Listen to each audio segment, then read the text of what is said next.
इस वीडियो में हम HTML लिंक्स के बारे में जानेंगे। HTML लिंक्स को हाइपर लिंक भी कहा जाता है। लिंक का उपयोग करके हम एक वेब पेज को दूसरे वेब पेज से इंटरकनेक्ट कर सकते हैं। अर्थात हम अपने करंट वेब पेज को इंटरनेट के किसी अन्य वेब पेज से इंटरकनेक्ट कर सकते हैं।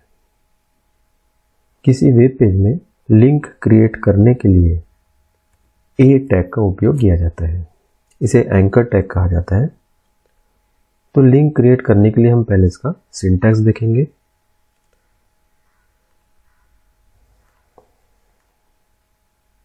तो पहले हम टैग का नाम लिखेंगे ए, उसके बाद हम एक एट्रीब्यूट का उपयोग करेंगे जिसका नाम है href। href एट्रीब्यूट की वैल्यू हम लिखेंगे URL। इसके बाद यहाँ पर हम कोई टेक्स्ट लिखेंगे और एंकर टैग को ए टैग को क्लोज करेंगे। तो यह हो गया लिंक क्रिएट करने का सिंटैक्स। तो किसी वेब पेज में यदि हमें लिंक क्रिएट करनी होती है तो यह स्टेटमेंट का उपयोग हम करते हैं। यहाँ पर यह जो टेक्स्ट लिखा हुआ है, यह टेक्स्ट एक हाइपर लिंक बन जाता है। अर्थात यह text by default blue colour का होगा और उसके नीचे अंडरलाइन होगी। और यदि हम इस टेक्स्ट के ऊपर माउस का कर्सर लेकर जाएंगे, माउस का कर्सर एरो शेप की जगह पर हैंड शेप में कन्वर्ट हो जाएगा। अर्थात यह टेक्स्ट क्लिकेबल टेक्स्ट बन जाएगा। अर्थात हम इस टेक्स्ट के ऊपर क्लिक कर सकते हैं। तो यदि हम क्लिक करेंगे तो जो हमने यहाँ पर URL में जिस किसी वेब पेज का एड्रेस लिखा हुआ है वह वेब पेज ओपन हो जाएगा। तो इस प्रकार से हम किसी लिंक को क्रिएट कर सकते हैं। किसी वेब पेज का एड्रेस लिखने के लिए हम href एट्रीब्यूट का उपयोग करते हैं। तो पहले हम href को समझेंगे। तो href टारगेट रिसोर्स या डॉक्यूमेंट को स्पेसिफाई करता है। अर्थात जब हम इस टेक्स्ट पे क्लिक करेंगे तो यह रिसोर्स या यह डॉक्यूमेंट ओपन हो जाएगा। अब हम यहाँ पर एक बात को और जानेंगे कि इस टेक्स्ट के स्थान पर हम किसी इमेज का भी उपयोग कर सकते हैं। अर्थात हम किसी इमेज को भी हाइपरलिंक पे कन्वर्ट कर सकते हैं। तो अब हम इसे एग्जांपल से समझेंगे। तो यहाँ पर इस HTML डॉक्यूमेंट के बॉडी टैग के अंदर मैं एक लिंक क्रिएट करता हूँ। तो उसके लिए पहले मुझे ए टैग लिखना पड़ेगा, फिर href, यहाँ पर मैं किसी वेब पेज का नाम लिखूँगा। तो मैं यहाँ पे लिखता हूँ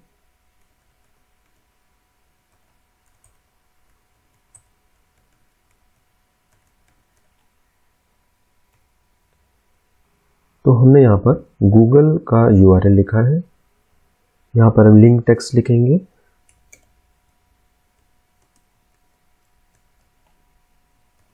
और एंकर टैग को क्लोज करेंगे। इसे हम ब्राउज़र पर रन करते हैं। पहले इसे सेव करेंगे।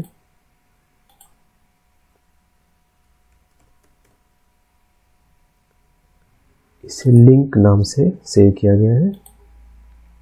तो यहाँ पर यह फाइल क्रिएट हो जाएगी। इसे हम डबल क्लिक करके क्रोम ब्राउज़र में ओपन करेंगे। इसका साइज में थोड़ा सा बढ़ाता हूँ। तो हम देखते हैं कि यह एक टेक्स्ट है जिसका कलर बाय डिफ़ॉल्ट ब्लू है और इसमें अंडरलाइन है। अब यदि मैं माउस कर्सर इसके ऊपर लेकर जाता हूँ तो इसका शेप चेंज हो जाता है। मैं इस टेक्स्ट को क्लिक कर सकता हूँ। यदि हम इस टेक्स्ट को क्लिक करेंगे तो गूगल का पेज ओपन हो जाएगा। तो हमने देखा कि जब हम इस टेक्स्ट पे क्लिक करते हैं तो जो URL में हमने जिस वेबसाइट का एड्रेस लिखा है या जिस वेब पेज का हमने एड्रेस लिखा है वह वेब पेज ओपन हो जाएगा। अब यहाँ पर href में हम दो प्रकार के URL लिख सकते हैं। एक होता है एब्सोल्यूट URL और दूसरा होता है रिलेटिव URL।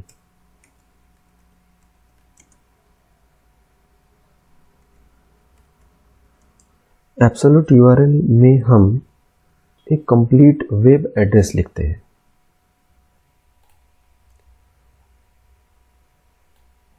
जैसे इस एग्जांपल में हमने एक कंप्लीट वेब एड्रेस लिखा है http://www के साथ, तो इस यूआरएल को हम एब्सोल्यूट यूआरएल कहेंगे। रिलेटिव यूआरएल में हम उस पेज का नाम लिखते हैं जो उसी वेबसाइट का एक दूसरा पेज होता है। तो रिलेटिव यूआरएल लिखने के लिए हम http://www का उपयोग नहीं करते क्योंकि वह पेज सेम वेबसाइट का है। तो इसका हम एक एग्जांपल देखेंगे। तो यहाँ पर हम किसी अन्य वेब पेज का नाम लिखेंगे जो उसी फोल्डर में है। जैसे स्क्रॉलिंग एक वेब पेज यहाँ पर अवेलेबल है, तो मैं यहाँ पे लिखूंगा स्क्रॉलिंग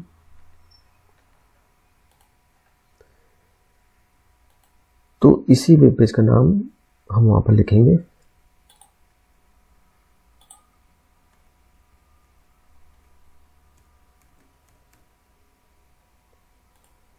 तो अब यदि हम क्लिक हियर पे क्लिक करेंगे तो scrolling.html वेब पेज ओपन हो जाएगा। तो इसे हम ब्राउज़र पे देखेंगे।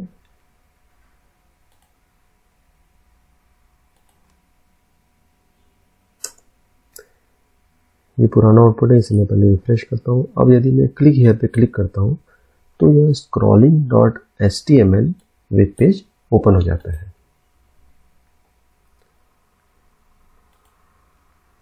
तो ऐसे यूआरएल को हम रिलेटिव यूआरएल कहते हैं।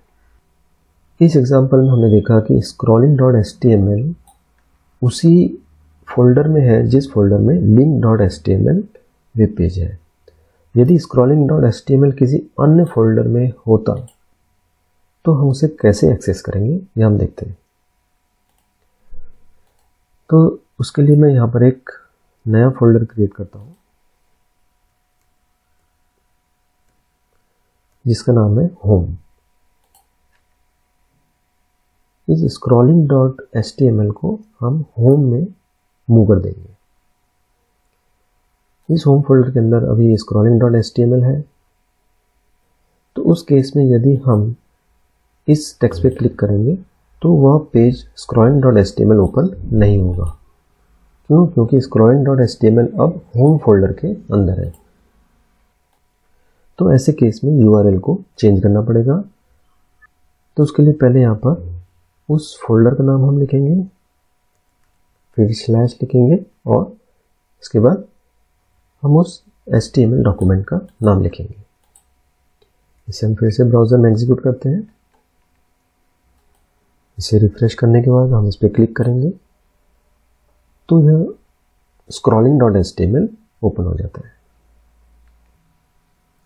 अब इस एंकर टैग के साथ हम एक अन्य एट्रीब्यूट का भी उपयोग कर सकते हैं जिसका नाम है टारगेट।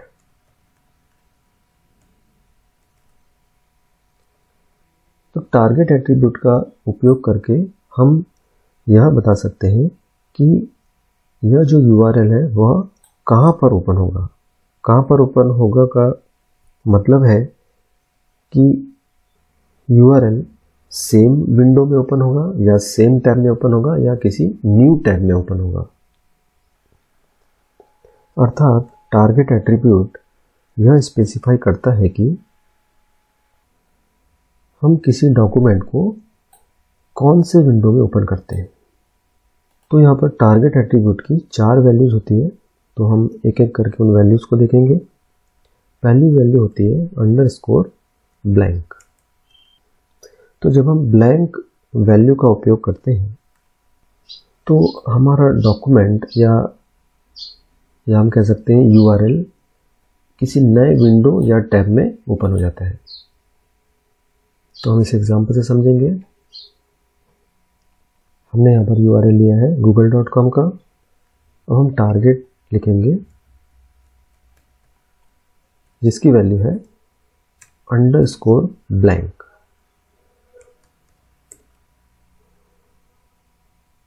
अब हम इसे ब्राउज़र पे ओपन करते हैं।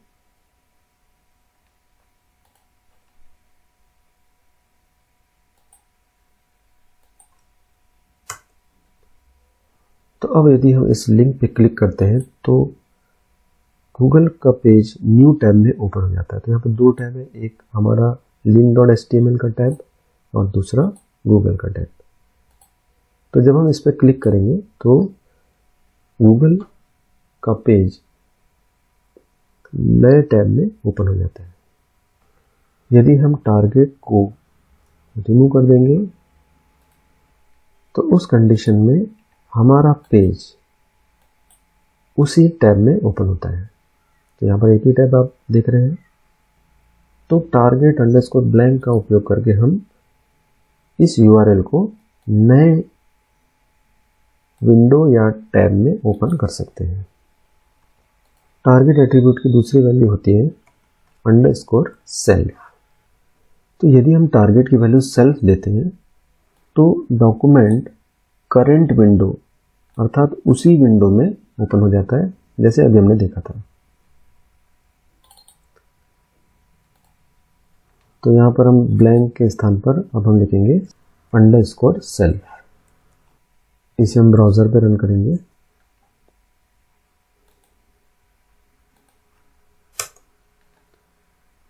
इसे रिफ्रेश करने के बाद यदि इस टेक्स्ट पे मैं क्लिक करता हूँ तो गूगल का पेज सेम विंडो या सेम टैब में ही ओपन होता है।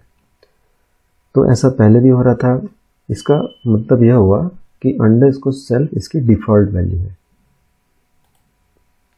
तो टारगेट एट्रीब्यूट की डिफ़ॉल्ट वैल्यू होती है अंडरस्कोर सेल्फ।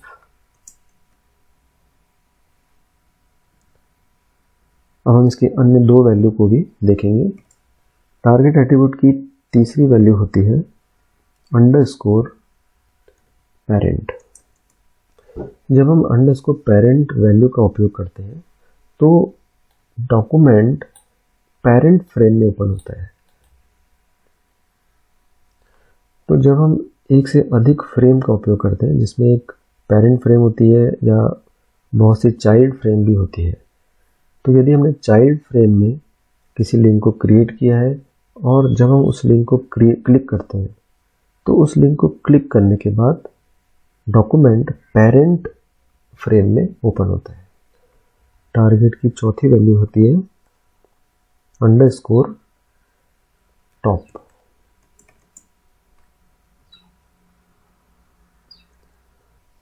तो जब हम अंडरस्कोर टॉप वैल्यू का उपयोग करते हैं तो डॉक्यूमेंट विंडो की फुल बॉडी में ओपन होता है। अर्थात किसी वेब पेज में यदि हमने विभिन्न सेक्शंस को क्रिएट किया है और उस सेक्शन के अंदर एक लिंक है, तो यदि हम इस लिंक पे क्लिक करेंगे तो डॉक्यूमेंट पूरे वेब पेज में ओपन होगा। तो हमने देखा कि टारगेट एट्रीब्यूट की यह 4 वैल्यूज होती हैं। इसके अलावा लिंक की कुछ स्टेट्स भी होती है जिसे हम देखेंगे आगे की वीडियो में, जैसे क्लिक, जैसे विजिटेड, अनविजिटेड, होवर। इन प्रॉपर्टीज को भी हम आगे की वीडियो में देखेंगे। इसके अलावा हम इमेज को भी एज ए लिंक क्रिएट करेंगे। Thank you.